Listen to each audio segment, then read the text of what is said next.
Gabby, it's so exciting to see you here in front of me.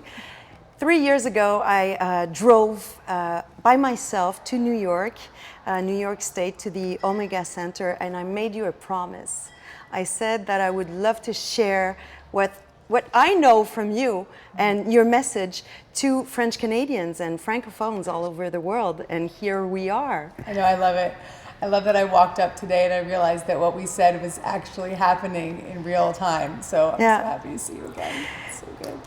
So what do you say to people who have never met you, who have never heard of you and what you do? I typically say that I am a self-help book author and a motivational speaker. Okay, so not a spiritual leader, which I think you are. So I do perceive myself as a spiritual leader, a spiritual teacher. Sometimes the word spiritual is loaded for people. Yeah. So if it's someone new to that conversation, I probably would not refer to myself as a spiritual teacher. Mm-hmm. But if it's someone who I'm meeting in the context of a spiritual conversation, yes, of course, that's what I would say. And what's your main message? The through line between everything that I write and all the books that I have published and all the talks that I give is really that when we change the way we experience our life, our experiences changes. So really shifting your perception about the way you look at your life.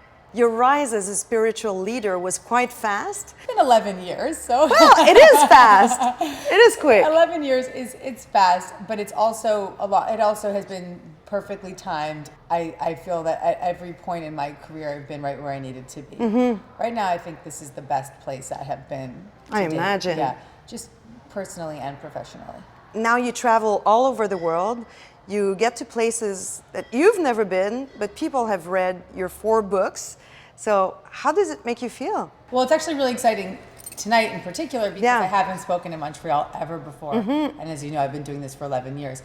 And I know that there's an audience for me here, 1, because they're coming out, but 2, because I've been hearing from them for a decade. They've been saying, come to Montreal, come to Montreal, come to Montreal. And so I'm so happy that I'm finally here to answer their prayers, right? So to answer their requests.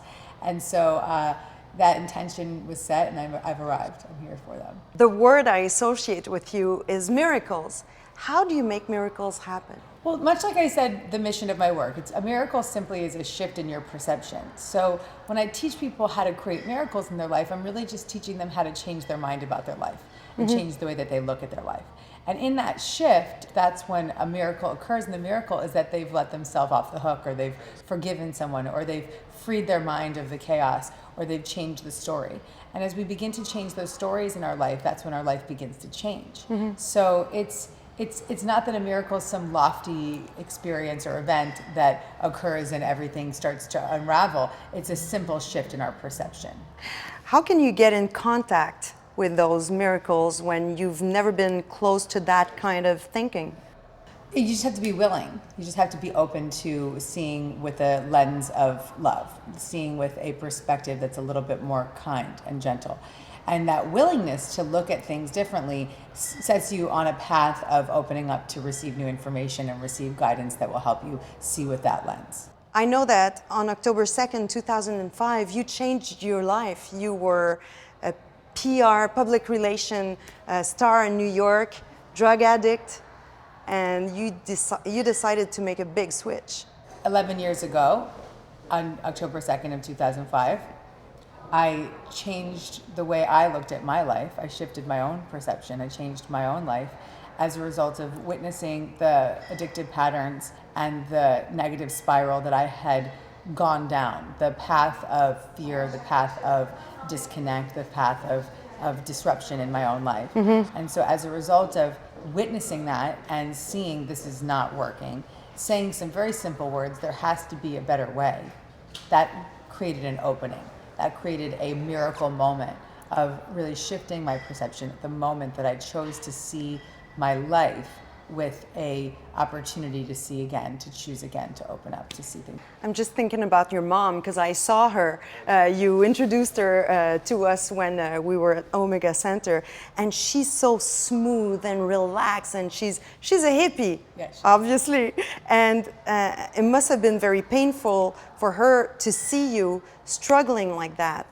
What was it? It was alcohol. It was. Yeah, I mean, I think that I was a high functioning addict, and so people, while they may have thought that there was something wrong, I was still running a business. I was still very active in my life. I was still closing deals, and so people may or may not have known how bad it was. But thankfully, I had the awareness to get myself clean and sober and pick up my own life in my own hands and make it work for me. You help people get away from fears, Yeah. different types of fears. Fear of relationships, fear of being alone, fear of even in some cases people fear of being happy. Some people have a fear of being I free. know. It's crazy. You know Yeah. what's my fear? Yeah. Fear that everything stops. Yeah. Because I find I'm so lucky Yeah. that I kind of hold on to it, Yeah. and I'm scared that Fear it that you're can gonna lose stop. what you have. Yeah. Yeah, exactly. Yeah. What's your biggest fear? I don't even want to say things out loud. I have fears that are so unreasonable, right? And I don't even want to put words to them. How about that? Silly fears that I don't believe in, fear of loss or something like this, but I wouldn't even want to say them out loud. So that's what you do now. Yeah, I mean, I don't like to bring energy to them, right? But walking around on a day-to-day basis, I don't feel too fearful. I feel like there's moments of anxiety or moments of thoughts that, oh, I have to do this or I have to do that, but I'm not living in fear. And when did that stop? It's very recent, like I'm talking about 2 months ago. I've been through a lot of personal changes in the last 2 months, and I've kind of uncovered where a lot of my root cause fears came from. And while that's terrifying to look your fear in the eye, it's also very freeing because you have an opportunity to see, okay, the cat's out of the bag. I don't have to run from this anymore because I've given a voice to it. And what about when you pray and things just don't happen the way you want them to happen? You know, I believe that the secret to prayer is to forget what you think you need. So when we begin to pray for something in a specific outcome, that's when we start to get into this playing magic tricks, right? So we need to really be more in the relaxed state of allowing whatever it is of the highest good to come to us. And how do people get in tune with their attraction power? When we are in joy, we are the most high-level attractor. We are the most magnetic. So being in our joy, doing what's joyful, being in a place of calm and relaxation and centeredness, that's when we're really attracting. Well, thank you so much. Thank you for being in Montreal. I'm so happy we did it. And we're going to share the message. Tonight. Yeah. Ouais, merci. Thank you.